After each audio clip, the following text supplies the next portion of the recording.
Hi, my name is David Huber, and I am the pipe maker behind David S. Huber Pipes.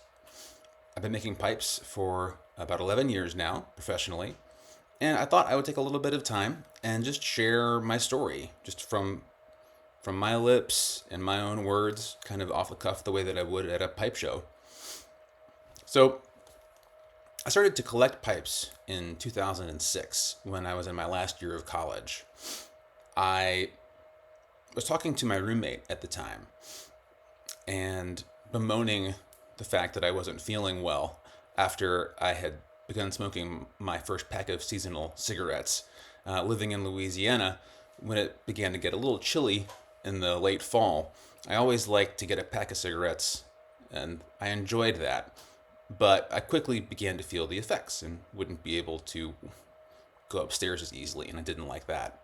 He asked me, "Why are you smoking then?" And I answered, "I really like the way it tastes." He told me then, "You should try a pipe." And I had never considered that before. So I went to Walgreens and I bought a pipe off the shelf. I bought a bag of Cavendish and went home and fell in love immediately. It wasn't soon after that I began to learn about all the different factory brands that exist, the craft brands, and then, of course, onto the artisans. After several years, my tastes outgrew my wallet.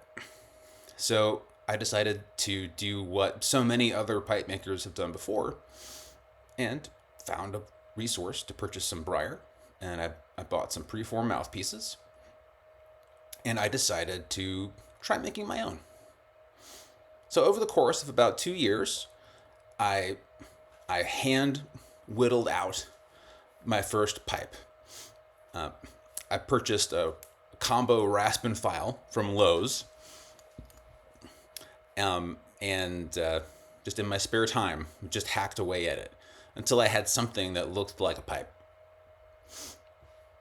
By the time that I got to that point, I had discovered Pipe Makers Forum, and I decided to start posting there to ask my questions in order to be able to finish it. There, I learned some of the rudimentary things at that time about how to finish out a pipe. I purchased a Dremel and I hollowed out the chamber by hand.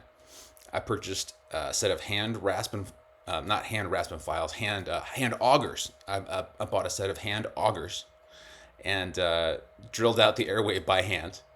I did the same thing for the mortise.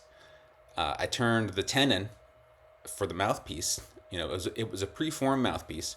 I, I clamped a powered hand drill to my desk, and I put the mouthpiece onto a drill bit, and I spun it that way, and I had a little needle file, and I filed the tenon down until it fit the hole that I'd made.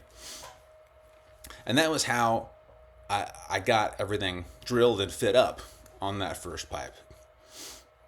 By the time that I finally had it completed, I was posting photos on Pipe Makers Forum. I was so excited. And Tyler Beard, another American pipe maker, a contemporary of Jeff Grasick, reached out to me and said, "Hey, that's not a normal first pipe. I'd like to talk to you." And as excited and nervous as I was, I couldn't wait to get started on the adventure. And that's how everything got started. And here I am, 11 years later. I have my own workshop, that I built myself, which is a dream come true. It's a pleasure every day to get to come out here and to bring my imagination to life working with briar. Thanks for taking the time to watch and for listening.